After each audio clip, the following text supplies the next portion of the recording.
자, 이번 시간은 경기 변동으로 들어가도록 하죠. 여러분들. 부동산 경기 변동이 문제 한 문제 정도 배정이 돼요. 부동산 경기 변동. 31회 때는 경기 변동의 특징이 나왔는데요. 자, 올해는 이제 순환 국면하고 그 유형이 나올 가능성이 높습니다. 자, 그러면 책에 보시면요. 부동산 경기는 일반적으로 이제 우리 건축 순환을 얘기를 해요.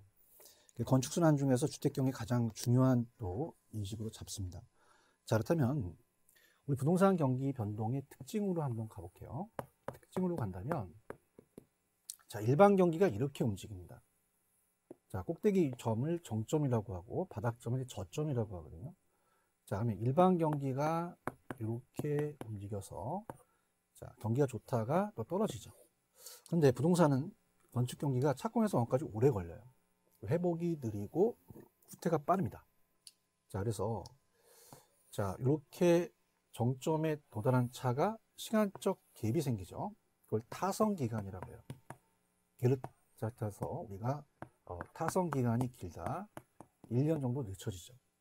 자, 그래서 첫 번째, 나중에 기본소가 나오면 정점과 정점 사이를 우리가 주기라고 하거든요. 주기가 길고 진폭이라는 건 정점과 꼭대기점과 저점 사이를 얘기합니다.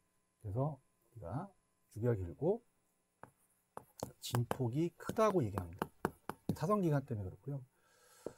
자, 부동산이라는 자체는 순환국면이 착공에서 완까지 오래 걸리기 때문에 순환국면이 명확하지가 않아요. 지역적 개별적 다르기 때문에 항상 국면이 규칙적이지 않고 불규칙적으로 움직입니다. 자, 불분명하고요. 또 불명확하죠. 자, 요게 이제 요번에 31회 때 나왔던 질문이었거든요. 그 다음에 세 번째는 항상 회복이라는 것이 지역적, 국지적으로 나타나서, 자, 개별적으로 나타날 수 있죠.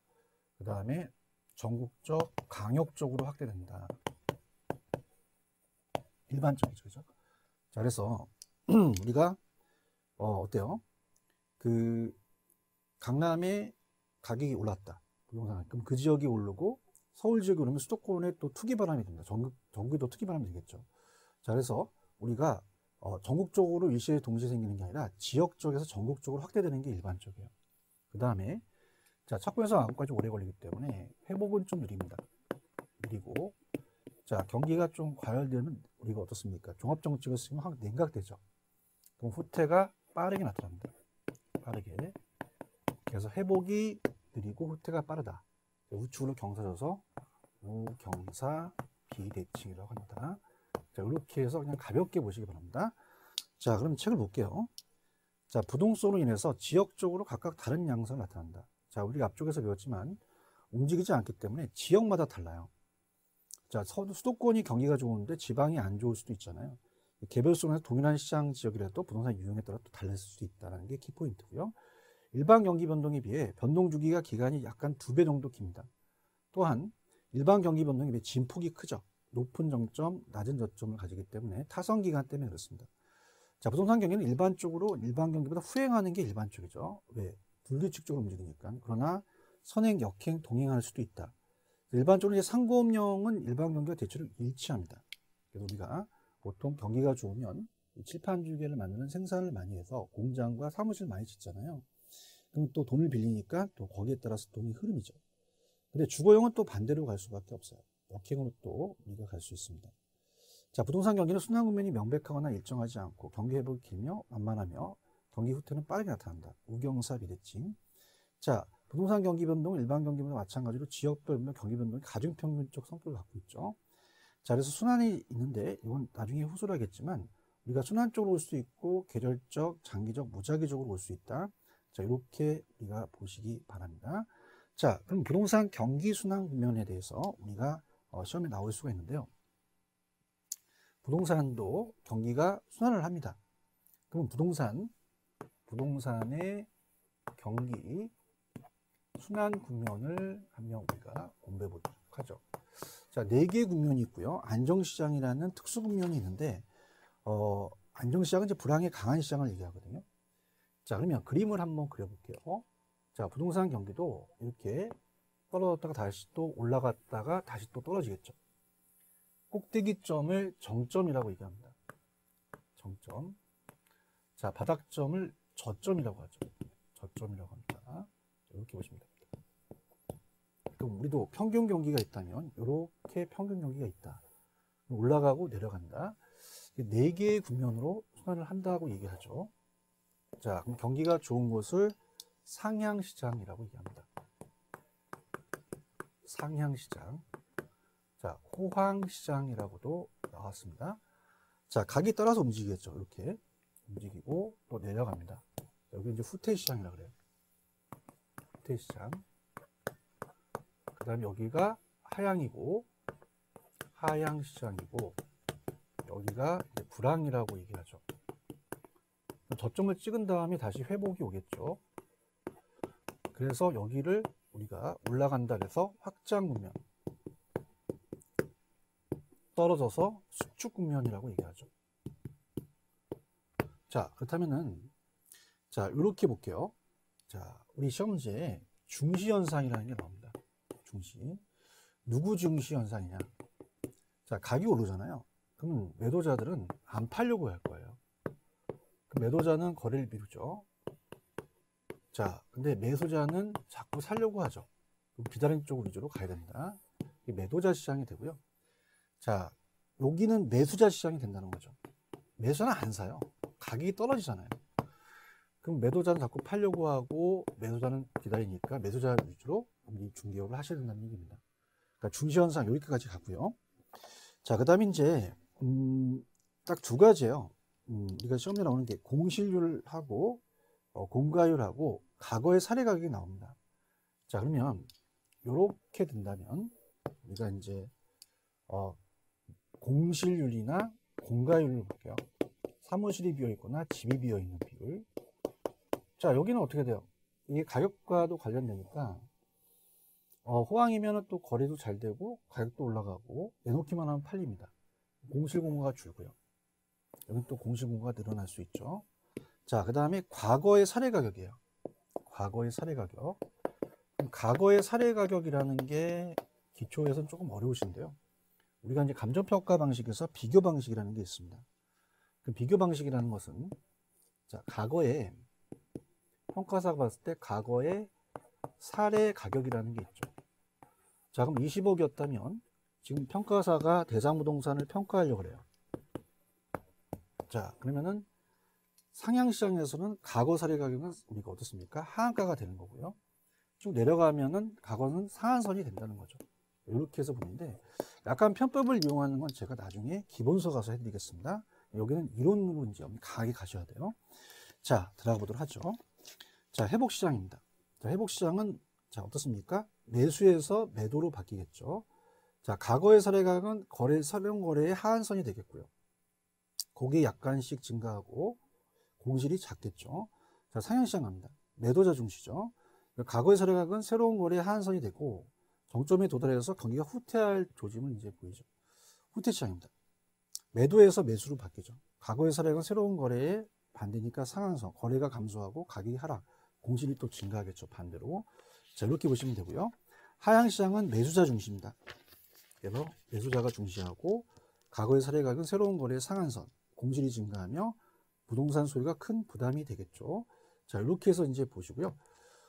그 다음에 우리가 자, 이게 4개의 순환 국면이 있다면 자, 특수국면이라는 안정시장이라는 게 있어요. 안정시장이라는 것은 순환에 의한 국면이 아니라 부동산 고유의 시장을 얘기합니다. 그래서 역세권의 소형 아파트 같은 건 잘 안 떨어지잖아요. 가격이 굉장히 안정돼 있고 가벼운 상승을 하죠. 그래서 안정시장은 오히려 불황에 강한 시장을 얘기합니다. 위치가 좋고 규모가 작은 주택. 자, 부동산 시장에서만 고려되고요. 과거의 사례 가격은 새로운 거래에 신뢰할 수 있는 기준된다. 자, 평가사가 봤을 때 역세권의 소형 아파트는 잘 안 떨어지거든요. 그래서 가장 평가사가 신뢰할 수 있는 기준이 되겠고요. 순환주기와는 무관합니다. 전혀 관련이 없는 건 아니죠. 올라갈 땐 올라가니까. 자, 이렇게 보시고요. 자, 경기 측정 지표라는 것은 우리가 그렇게 출제 빈도가 높지는 않아요. 그래서 자, 어떤 것들만 있는 것만 볼게요. 부동산 경기의 측정 지표입니다. 부동산 경기의 측정 지표를 본다면 3대 측정 지표가 앞에 기억이 들어가요. 자, 건축량, 거래량, 가격 변동이거든요. 자, 그러면 건축의 양이라는 것은 건축의 양은 건축의 이제 생산량을 얘기를 합니다. 자, 이게 늘어난다는 건 공급 지표로서 공급이 늘어나는 거고요. 자, 거래량이라는 것은 주택의 소비량을 얘기를 해요. 수요가 늘어나는 거고요. 하지만 수요 공급이 늘어나지만 가격도 올라줘야 되니까 가격 변동은 보조 지표로 또 사용을 하게 됩니다. 그래서 경기의 3대 측정 지표, 건축량, 거래량, 가격 변동인데, 자, 단순 지표가 아니라 여러 가지 종합적인 게 좋겠죠. 이렇게 해서 마무리하시고요. 그 다음 마지막 부동산 경기 변동의 유형이 출제가 됩니다. 자, 경기 변동이요, 이렇게 순환을 해요. 근데 순환하지만 계절적으로 오는 경우도 있고요. 자, 우리가 또 장기적, 추세적으로 올 수도 있고요. 그 다음 무작위적으로 예측하지 못한 코로나라든지 아니면 IMF가 터진다든지 이런 것들이 이제 우리가 경기 유형에 또 들어간다는 얘기죠. 자, 그래서 출제 빈도가 높은 거는 자, 이제 5번 부동산 경기 변동의 유형입니다. 자, 그러면 부동산 경기 변동의 유형을 보면 우리가 이제 순계추무다 이렇게 암기를 하시는데요. 자, 순환적이라는 건 경기가 순환을 한다는 얘기예요. 그래서 순환적 변동으로 보통 우리가 회복부터 나오거든요. 회상 후하로 우리가 시험 문제 많이 출제가 됐습니다. 그럼 회복 다음에 상향이 오고요. 다시 이제 후퇴가 오는데 중요한 거는 자, 꼭대기에 정점을 찍어서 5월에 정점을 찍고 후퇴하기 시작한다면 이건 순환적을 체크하셔야 됩니다. 그 다음에 또 하향이 오죠. 다시 회복이 온다. 저점을 찍는다. 정점과 저점이 들어가면 순환적이에요. 그러니까 순환적은 순차적으로 반복을 해서 국면별로 건축 관행의 전년 동기 대비 증가율이 지난 5월을 정점을 해서 후퇴한다. 그럼 이건 순환입니다. 자, 그런데 계절적은 달라요. 계절적이라는 것은 1년 단위로 반복을 합니다. 자, 그래서 반복적으로 계절마다 온다는 거죠. 봄과 가을은요, 이사철이니까 거래가 활발한데, 자, 우리가 어때요? 겨울방학이라든지 여름방학 때는 대체적으로 그 대학교 근처에 원룸에 공실이 생길 수도 있잖아요. 이건 계절입니다. 그 다음에 시험 문제 나왔던 게 어때요? 이 12월 달마다 허가량이 감소한다는 것은 매년 그 월이 되자마자 추우니까 또 감소하게 되겠고, 방학을 주기로 대학교 주변에 원룸이 공실이 증가하는 것도 계절에 대한 반복입니다. 자, 이건 계절적 찍으셔야 돼요. 그 다음에 추세적이라는 것은 장기적이라는 건데요. 우리가 지속적으로 나왔었어요. 지속적으로. 경제성장으로 지속적으로 건축량이 지속적으로 증가되고 있다. 이렇게 해서 장기적으로 이렇게 가더라. 그 다음에 무작위적이 중요하죠. 무작위적은 예기치 못한다는 겁니다. 예기치 못한다. 자, 그래서 불규칙적이라고 하는데 어떤 경우냐면 비순환적이라고 하는데 정책이 어떠한 정책을 쓸지, 그 다음에 지진이라든지 이런 건 예측하기 힘들잖아요. 노동자 파업이라든지 거품 가격에 대한 자연재해라든지 또 코로나19, 우리가 코로나19 같은 것도 예측이 어렵죠. 그래서 이런 것들을 보시기 바랍니다. 자, 여기까지 하시면 여러분이 어떤 입문서 과정에선 충분히 경기 변동은 어느 정도 요 안에서 출제가 될 것이다. 이렇게 보고요. 자, 그러면 다음 시간 우리가 부동산 시장론으로 가겠습니다. 자, 부동산 시장론은 문제가 나온다면은 시장에 대해선 주택시장이 나옵니다. 주택시장의 유량과 저량. 그 다음에 이제 시험 문제 나오는 게 효율적 시장이라는 게 잘 떠요. 주택시장의 여러 과정. 그래서 우리가 출제 빈도가 높은 순으로 우리가 기초소에 넣어놨어요. 자, 그렇다면 주택시장에 대해서 우리가 저량, 유량이라는 걸 우리가 다시 한번 보도록 하죠. 자, 앞쪽에서 제가 유량과 저량은 시장 파트에서 후순한다고 말씀드렸죠. 자, 말씀드리겠습니다. 유량과 저량을 이제 한번 보겠습니다. 유량과 저량. 자, 그래서 이것도 약간 편법이 있지만은 기초소에서는 그냥 이해만 먼저 하세요. 자, 유량이라는 거는 앞서서 제가 갑순이가 사과를 100개 먹는다, 많이 먹는다, 적게 먹는다, 기간에 따라 틀려요. 그래서 이거는 그 양을 측정할 때 경작에서 일정 기간을 명시하는 거죠. 자, 강물이 흐르죠. 그래서 우리가 플로우라는 표현을 씁니다. 자, 근데 저수지할 때 저자가 일정 시점마다 그 양을 명시하라는 거예요. 현재 존재하는, 현재의 특정 지표를 얘기하죠. 스탁이라고 얘기를 하거든요. 자, 그렇다면 가장 출제 빈도가 높은 게 소득이에요. 갑돌이가 1,000만 원이 연소득이다. 그럼 연소득 1,000만 원이면 알파가 싫어하죠. 월은 좋아하고 하루는 너무 좋아하죠. 근데 자산이라는 건 지금 축적된 양을 얘기하거든요. 이렇게까지. 그 다음에 이제 더 이상 나가겠지만, 자, 여기서는 그냥 제가 재고하고 신규만 얘기를 하겠습니다. 자, 더하면 더 우리가 심화가 되거든요. 재고와 신규 주택을 말씀드리는 거는 주택시장에 유량저량이 있다는 얘기예요. 자, 그러면 A 지역에 지금 100채가 현재 존재하는 양입니다. 그럼 여러분들이 현재 존재하는 양은 기존에 지어준 주택이죠. 우리가 재고주택, 기존 주택을 얘기합니다. 이미 지어져 있는 주택. 자, 그러면 2019년 12월 31일 일정 시점을 명시해야 된다는 거죠. 자, 그래서 이건 일정 시점을 얘기하니까 주택 저량의 공급량이 됩니다. 그런데 이따 자, 책에서 제가 다시 한번 확인할 텐데요. 100채가 다 사람들이 살고 있지는 않아요. 10채가 공가면 90채만 사람들이 보유하는 수요량이 되겠죠. 자, 그 다음에 만약에 여기에 150채가 2019년에 12월 31일 날 측정되는 일정 시점이 아니다. 그럼 이것도 저량이에요. 그런데 1년 동안 50채가 신규로 만들어졌잖아요. 그러면 이렇게 50채가 신규로 만들어진 거는 1년 동안이라는 게 명시됩니다.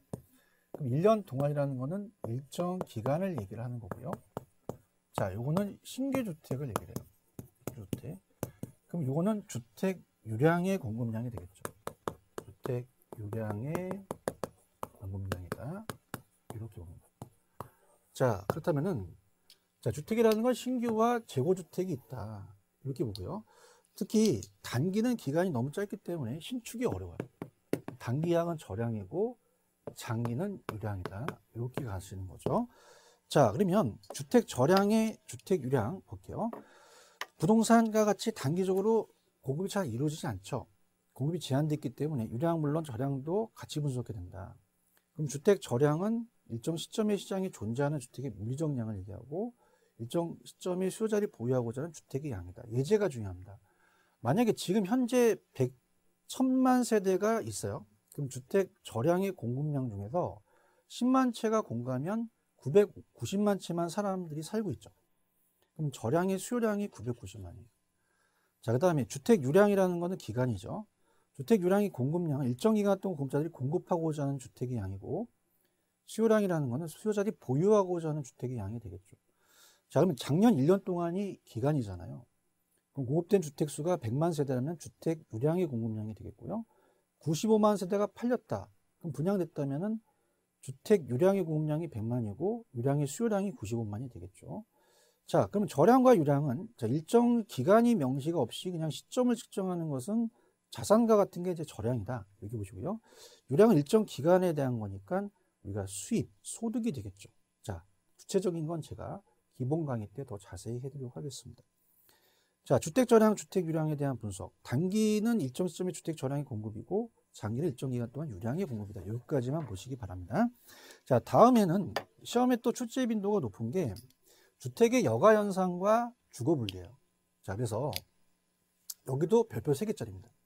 자, 그래서 자, 우리 시험 문제 나오는 게 좀 전에 경기 변동도 별표 3개짜리고 자, 시험은 이제 유량 저량보다는 유량 저량이 올해 나왔는데 그냥 유량 저량만 이제 물어봤기 때문에 주택시장에서는 가장 유력한 거는 주택시장의 여가정과 주거 분리예요.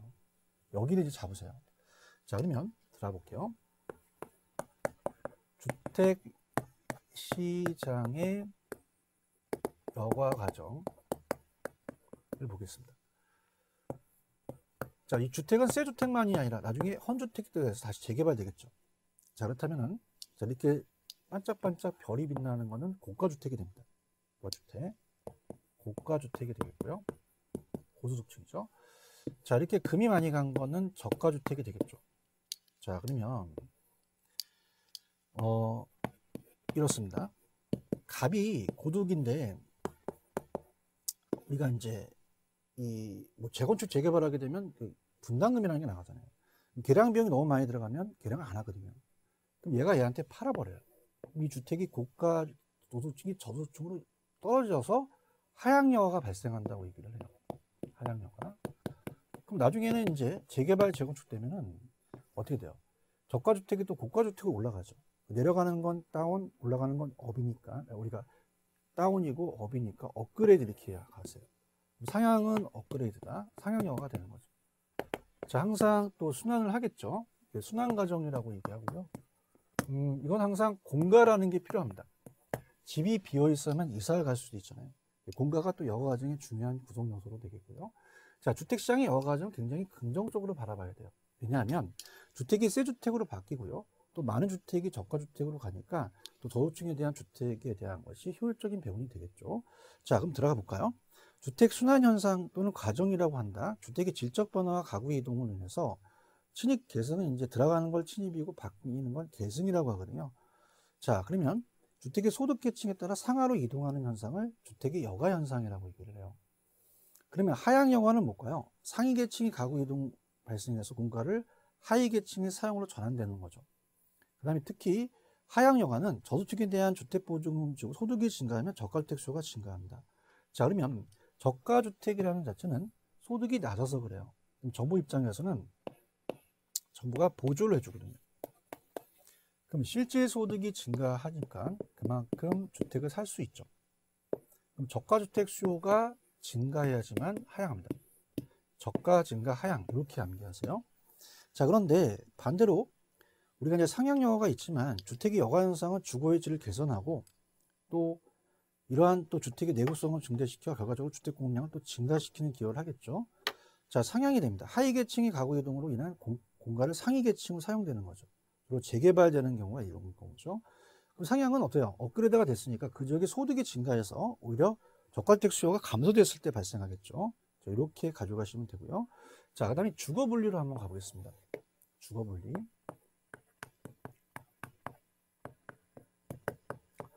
자, 주거 분리는 고소득층 주거지역과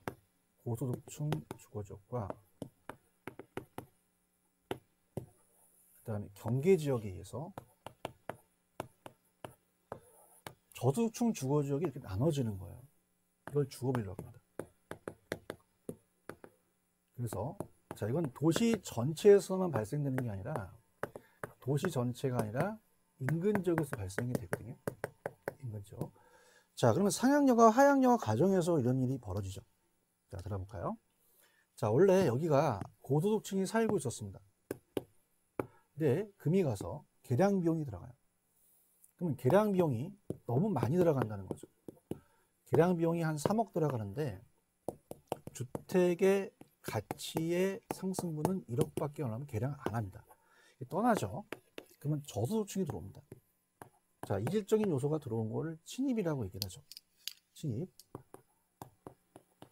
그럼 나중에는 아예 저소득층으로 아예 바뀔 수도 있어요. 아까 계승 또는 우리가 천이라고 하거든요. 자, 이건 어떻게 됩니까? 하향여가가 되겠죠. 하향여가가 돼서 가정의 하향여가가 돼서 이제 저소득층을 남겠더라 이렇게 되는 겁니다. 자, 그러면 이 주에 계량 비용이 많이 들어가니까 기존수는 안 하니까 쓰레기 매입장에 들어오는 부의 외복가가 발생을 하겠고요. 자, 그 다음에 자, 일로 갑니다. 자, 여기에 원래 저소득층이 살고 있는데 금이 갔어요. 계량 비용이 들어갔죠.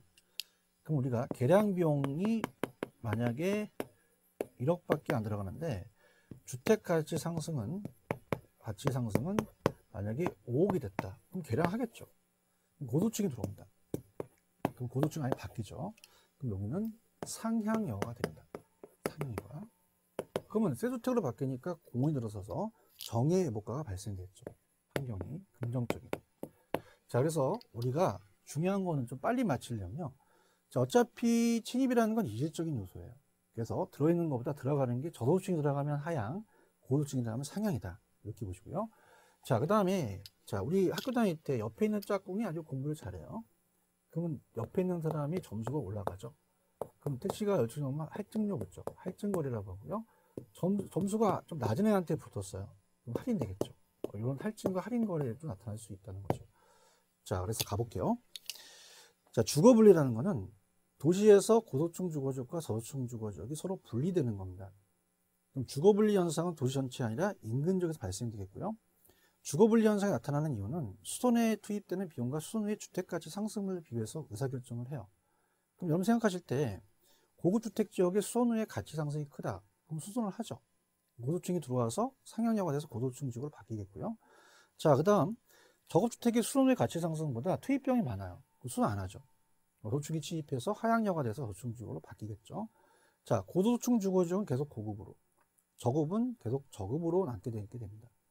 자, 이렇게 되면은 고소득층 주거지역과 인접한 저소득층 주택은 할증이 되겠고요. 저소득층 주거지역과 인접한 고소득층은 할인이 되겠죠. 자, 불량주택이라는 자체는요. 자, 이렇게 저가주택이라는 것이 불량주택이긴 해요. 굉장히 열악해서 주거환경이 열악하기 때문에 우리가 판자집 같은 걸 얘기하죠. 근데 이거는 소득이 낮기 때문에 저소득층들이 자기가 원해서 샀기 때문에 자원이 효율적으로 배분된 거지 시장의 실패라고 그러면 안 됩니다. 자, 이건 소득의 문제가 되겠죠. 자, 이렇게까지만 보시고요. 자, 그 다음에 이제 색다른 걸 이제 배우시겠는데요. 효율적 시장입니다. 자, 효율적 시장도 별표 3개 치시기 바랍니다. 자, 그래서 이 효율적 시장은 우리가 주식시장에서 따왔어요. 자, 주식이 어떻습니까? 이 사실이든 아니든 그 정보가 시장 가치에 반영되는 게 굉장히 빠르거든요. 그러면 이 효율적 시장이라는 거는 새로운 정보가 얼마나 빠르게 가치에 반영되는가를 시장의 효율성이라고 얘기하며, 그 새로운 정보가 지체 없이 시장 가치에 반영되는 시장은 효율적 시장이라고 그래요. 자, 그러면 우리가 부동산 가치는요, 장래에 기대되는 편익을 현재 가치로 환원한다고 나중에 배우실 텐데, 어떤 정보에 의해서 미래 기대치가 바뀌면 미래의 가치가 변동하는 것이 아니라 현재 가치가 즉각 변동하는 것이죠. 자, 예를 들어서 특정 지역에 4년 후에 신도시가 개발된다는 정보가 발표되면 그 4년 후에 가치가 상승하는 것이 아니라 지금 즉시 가격이 올라가 버려요. 이걸 효율적 시장이라고 얘기를 합니다. 자, 그러면 효율적 시장은 주식시장에서 따왔기 때문에 우리가 한번 공부해 보도록 하죠. 자, 효율적 시장이 출제 빈도가 높습니다. 잘 가져가셔야 돼요. 효율적 시장 들어가죠. 갑니다. 효율적 시장. 자, 효율적 시장은 주식시장에서 따왔다. 그러면 효율적 시장에 대해서 우리가 공부해 보죠. 자, 부동산도요. 만약에 여기에 3번 출구가 점철이 뚫리게 되면 내 부동산에 3년 있다가 뚫린대요. 그럼 지금 즉시 오르겠죠. 그럼 정보가 거기 보듯이 즉시, 지체 없이 즉시 부동산 가치에 반영되는 시장을 얘기해요. 자, 그렇다면 그 정보가 세 가지 정보가 있습니다. 자, 약성효율적 시장은 과거만 반영이 되고요. 그 다음에 중강성은 과거와 현재 공표된 정보죠. 그 다음에 강성이라는 것은 다 반영됐죠. 과거, 현재, 미래가 다 반영됐기 때문에 공표된 것이든 공표되지 않은 것이든 다 반영된 시장을 강성이라고 합니다. 자, 그럼 대부분 이제 우리가 중강성이에요. 강성은 이론적이죠. 이론상이라고 볼 수 있습니다. 보통 우리가 부동산도 핸드폰을 갖고 계시면 과거와 현재까지 반영되는 거죠. 그래서 용어 정리가 나오는데 과거의 데이터를 분석하는 것을 기술적 분석이라고 그래요. 그럼 기술적이라는 것은 과거의 데이터를 분석하게 되면 기술이 들어가거든요. 과거의 자료를 토대로 시장가치 변동을 분석합니다. 자, 그럼 기본적 분석은 뭐냐면 과거와 현재를 가지고 어떤 회사의 영업실적이라든지 사업계획 등과 같은 공표된 사실 토대로 시장가치 변동을 분석합니다. 자, 이걸 우리가 기본적이라고 하죠. 자, 그렇다면은 이렇게 한번 잡아볼게요. 자, 밑에 가시면은 어떤 새로운 정보가 지체 없이 가치에 즉각 반영되는 시장을 효율적 시장이라고 하고, 약성, 중강성, 강성이라고 얘기하는데, 자, 박스에 보시면은, 자, 우리가 그 초과이윤이라는 게 있어요. 자, 그래서 누구나 얻을 수 있는 이윤이 정상이윤이고, 더 얻을 수 있는 이윤이 초과이윤이거든요. 자, 그러면 만약에 자, 여기는 정상이윤만 얻는다. 그러니까 은행이자 같은 게 이제 정상이윤이에요. 은행이자보다 더 얻었다. 그럼 초과이윤이 되겠죠. 자, 그럼 가볼까요? 자, 박스를 한번 보겠습니다. 약성효율적 시장입니다. 약성효율적 시장은 과거의 정보로 기술적 분석을 하게 되면 이 안에서는 정상이윤만 얻죠. 초과는 얻을 수 없습니다. 근데 초과는 얻을 수 있는 경우는 현재 정보와 미래 정보를 가지면 가능하겠지만, 자, 이런 시장도 없기 때문에 아직은 시험에 안 나왔어요. 그럼 제가 대부분 중강성이라고 말씀드렸죠. 그럼 중강성 효율적 시장은 과거가 아니라 현재 공표된 기본적 분석을 하죠. 그럼 여기까지는 정상이 먹고 초과는 얻을 수 없습니다. 근데 미래의 정보를 누가 캐와서 얻는다면 초과는 누릴 수 있다. 근데 강성은 완전 경쟁과 잘 부합하기 때문에 현실이 아니라 이론상입니다. 그래서 과거, 현재 아무것도 반영되지 않기 때문에 초과는 얻을 수가 없죠. 그래서 우리가 들어가 볼게요. 자, 위에 약성효율 쪽입니다. 약성효율 쪽 시장은 시장 참여 모두 기술적 분석을 하고 있다고 가정하기 때문에 가치에 대한 과거 역사적 자료를 분석해서는 초과에는 획득할 수 없고요. 중강성은 모든 기본적 분석, 공표된 사실을 토대로 시장 가치 변동을 분석하기 때문에 기본적 분석을 하여 투자를 하더라도 정상 이상의 수익을 얻을 수 없습니다. 강성은 어떻습니까? 자, 시장은 공표된 것이든 공표되지 않은 것이든 어떠한 정보도 이미 시장 가치에 다 반영됐기 때문에 어느 누구가 어떠한 정보를 이용하더라도 시장 참여자는 다른 사람보다 우수한 정보를 초과에는 획득할 수가 없죠. 자, 그래서 밑에 우리 그 중요 표시를 가시면 부동산 시장은 대부분 중강성 효율적 시장에 들어갑니다. 그래서 미래 정보를 이용해서 초과이익을 누릴 수 있는 시장이에요. 강성은 현실이 아니라 이론이기 때문에 진정한 의미의 효율적 시장이라고 하지만 또 완전 경쟁과 가장 부합한 이론상 이론이다. 이렇게 해서 가져가시기 바랍니다. 자, 이렇게 해서 시장론은 그 정도 하시면 돼요. 그래서 보시고요. 자, 그럼 다음 시간은 상업 입지론에 대해서 입지론을 얘기를 할 겁니다. 그래서 입지론에 대한 것이 우리가 출제 빈도가 이론 아니면 계산이 하나 나오거든요. 그래서 우리가 이론 쪽으로 우리가 조금 배우신다고 생각하시고, 그 다음에 남아있는 게 이제 지대 이론하고 도시공간 구조 이론이 이제 그 시장론입니다. 이렇게 해서 다음 시간에 연결시켜서 가도록 하겠습니다. 자, 다음 시간에 뵙도록 하겠습니다.